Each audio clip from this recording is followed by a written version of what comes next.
Hello folks, right now you're looking at my Windows desktop with a bunch of things open. What I'm doing right now is compiling the course and plugins pack here. It will have the sample packs for it, and it also has the plugins, and it comes to just under 3 gigabytes actually of stuff for you. But I want to tell you where to put them, which is something you either have to figure out on your own or you can have a very handy lesson from me. So these are all 32-bit plugins. If you know about the difference between 32-bit and 64-bit in programs, it's just the amount of memory you can handle. So 32-bit is still relevant, especially for VSTs. But yeah, these are all 32-bit. It's better if they're 64-bit if you have a 64 system, but it still works just fine.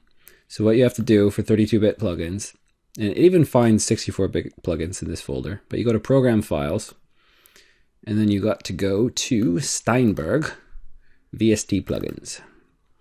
Seems a bit random, but Steinberg made VST plugins folder. So yeah. Anyway, what you do, you get DLL.dll. It's application extension, right? And this just runs as its own thing, right?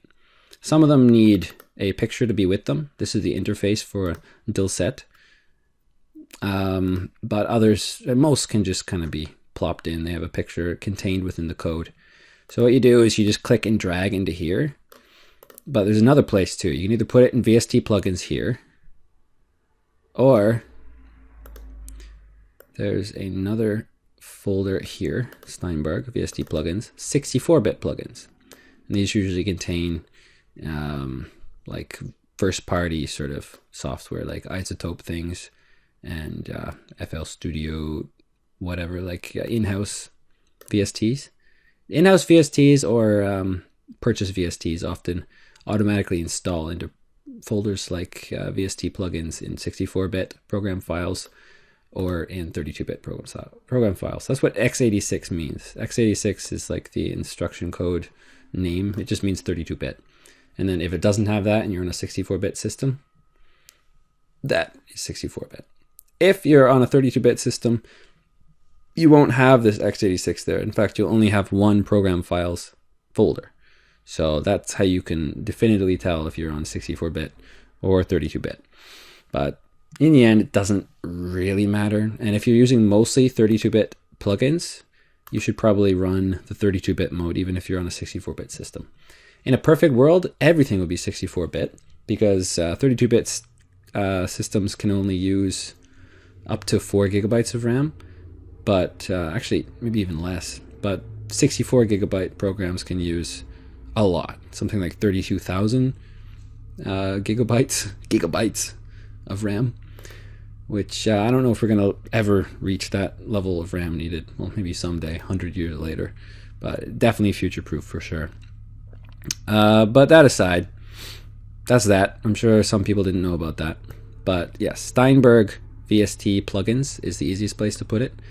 But we also have to journey into ImageLine.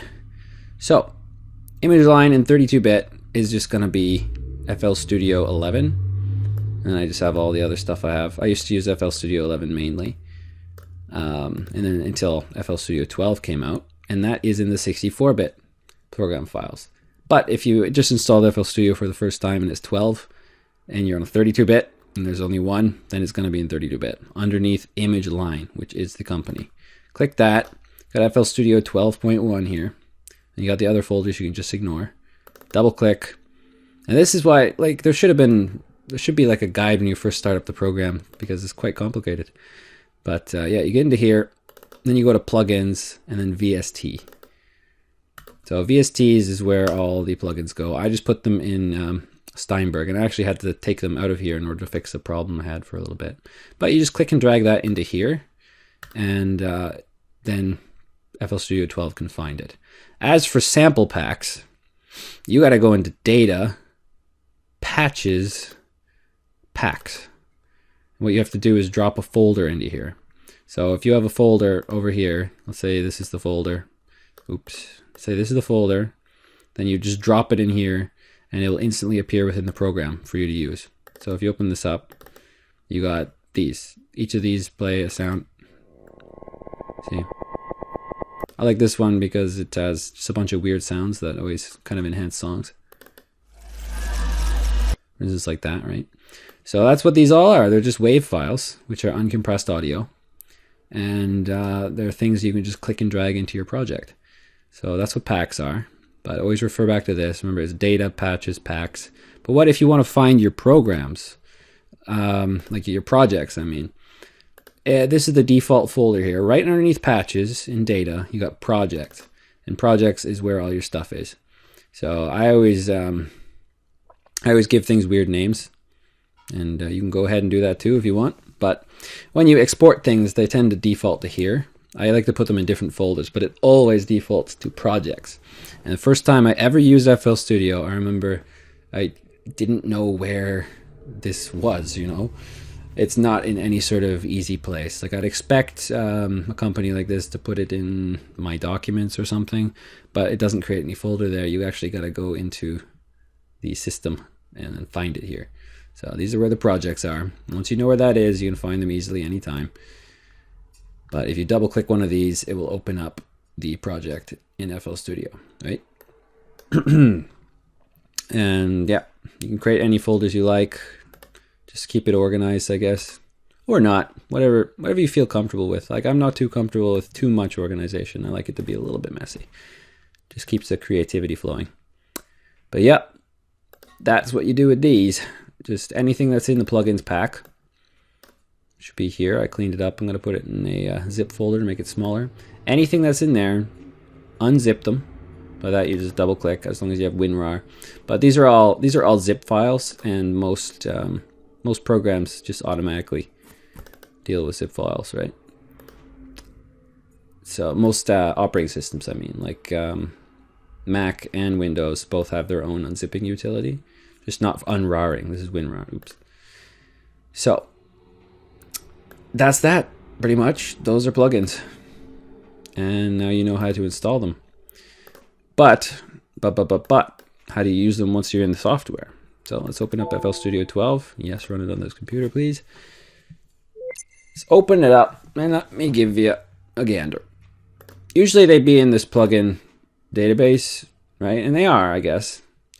But I had an issue, not a super common issue, but the issue was that every time I tried to put an effects plugin, every time I tried to put an effects plugin into the mixer, like this, and then let's say this, distortion, this wouldn't load. It would say, oops, can't load it.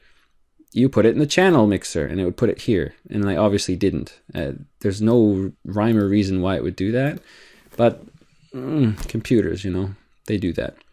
So that's how you add it there anyway.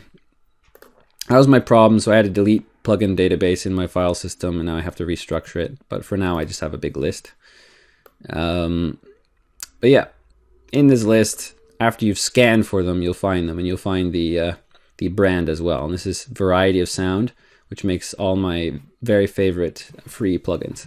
Very, very good free plugins. In fact, Density Mark III is probably one of the best compression plugins I've ever used. It's anyone that uses it loves it.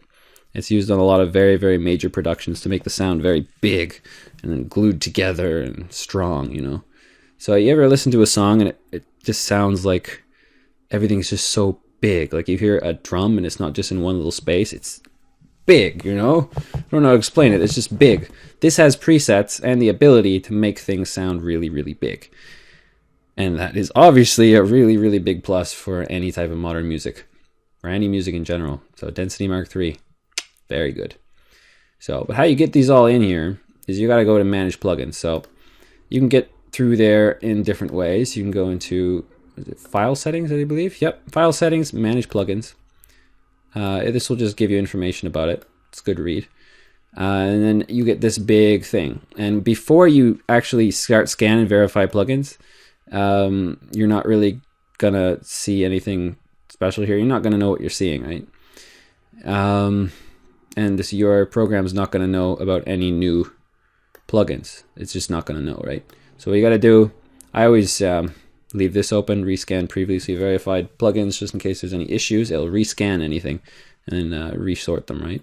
But verify plugins, right? Always verify. That sorts them into effects and generators, which is very important. And then you hit start scan. Always do this.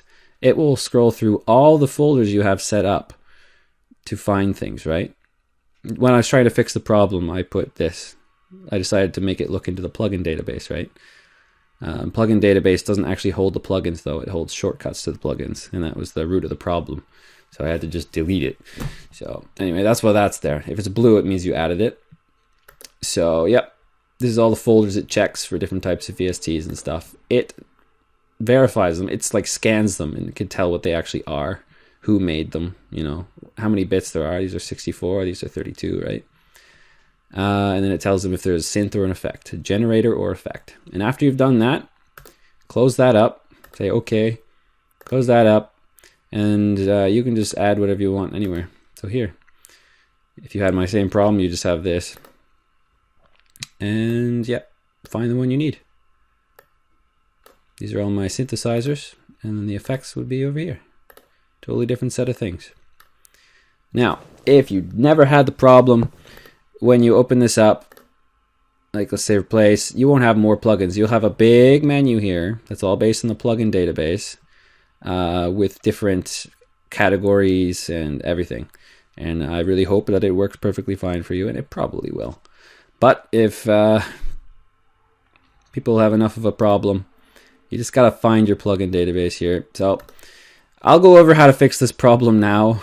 I just really hope no one has it. Oop, that was wrong. Okay, here.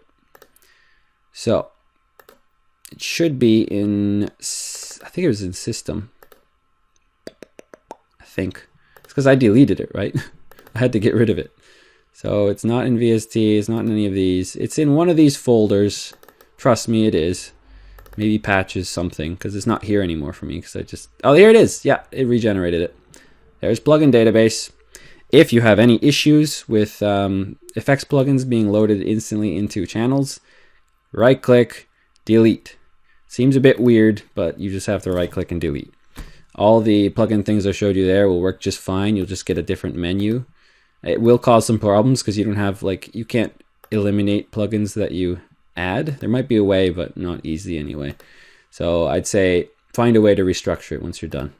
I kind of fancy this menu though, so I'll leave it for a bit, but I'll eventually restructure it. So hopefully that helps anyone before they have to ask me that, you know. So let's just have some faith in FL Studio that will work for other people. So it was frustrating in the past, but it's all good now. I love FL Studio 12. Very, very, very, very, very good software. But anyway, that's that. And that's what I wanted to show you. In the first few lectures, it shows you exactly how to add. It has the download to the packs and the plugins, and then this will show you how to install them, obviously. All right. Have a wonderful morning, afternoon, evening, anything, people. Cheers.